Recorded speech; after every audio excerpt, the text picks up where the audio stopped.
Okay, so for this presentation, I chose the topic climatic change.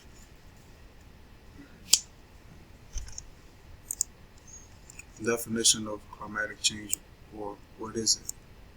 This is known as the change in usual weather that is found in a specific place. This can include changes to temperature, rain, the seasons of a given place.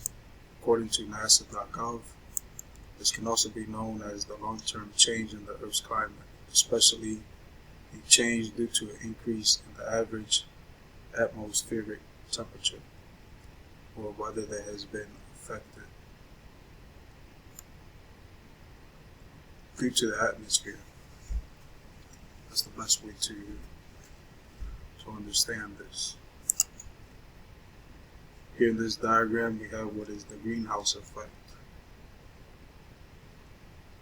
And this can be directed to cause and effect of certain fossil fuels that are burned, including gas, coal, etc. Most of the heat is absorbed by greenhouse gases and reflected in all directions. And this is said to warm the Earth or to increase temperature.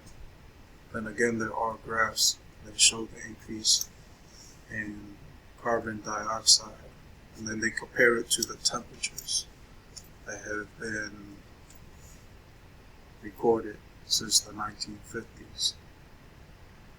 So they can speculate on many things as in the future.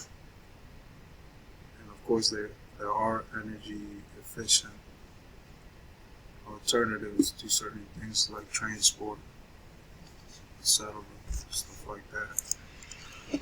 Some leading causes for climatic change: again, increase in fossil fuels such as coal, oil, and gas to generate electricity from cars and other forms of transport, and power manufacturing found within the industry.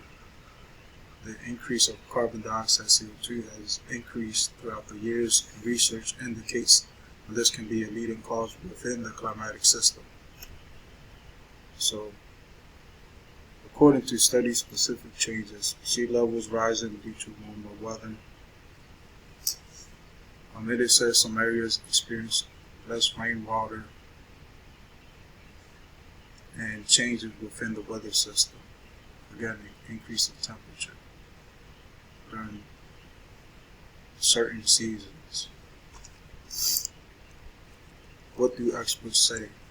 That the system has to change in order to reduce the carbon dioxide levels that are found within the weather system or ecosystem. This includes changes to transportation, factories, and other specific factors that can affect the air. Notable factors have been found, or notable natural effects have been found, for example, in Antarctica, such as mountain ice glaciers and sea levels rising. However, key research pinpoints human activity that have affected the Earth. Some others indicate that this is natural, that it's supposed to happen. A focus has been indicating to carbon dioxide, and energy efficiencies have been developed for climate change to slow down. So, again, when it comes to climatic change, some people just say that it's a natural thing, a natural process that has happened, and then the purpose of this presentation is to provide info that indicates that it's not a natural process, that human activity has contributed to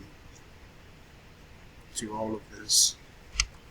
And here are some photos to aid. Here we have a factory emitting high carbon dioxide into the air. And again, this creates these big gray clouds within the atmospheric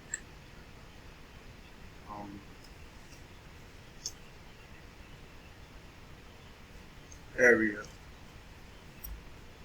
Getting back to the greenhouse effect diagram. Here we have what seems like mountain glaciers. You see the melted ice. You see such resources like National Geographic, NASA.gov, what else? Google.com, even Wikipedia shows information based on this. You see polar bears losing about 35–40% of their weight due to the changes that are found within the natural environment that they live in. And again, like I said, some speculate that it's a natural process. Then research indicates that this is something that has been contributed to human activity. Here we have what is known as a satellite, and I'm not sure if this satellite has captured certain images found in Antarctica and stuff like that, so it is important. In conclusion, notable research has indicated the information that has been presented. I'm not going by this because I spoke about this in one of the slideshows, and that everything does correlate to certain CO2 levels and the changes found within the weather system. Again, the research has been conducted via graphs and can speculate further change within the future. By studying research on this specific topic, information can be read in order to pertain to this topic. So that's the conclusion for this speech.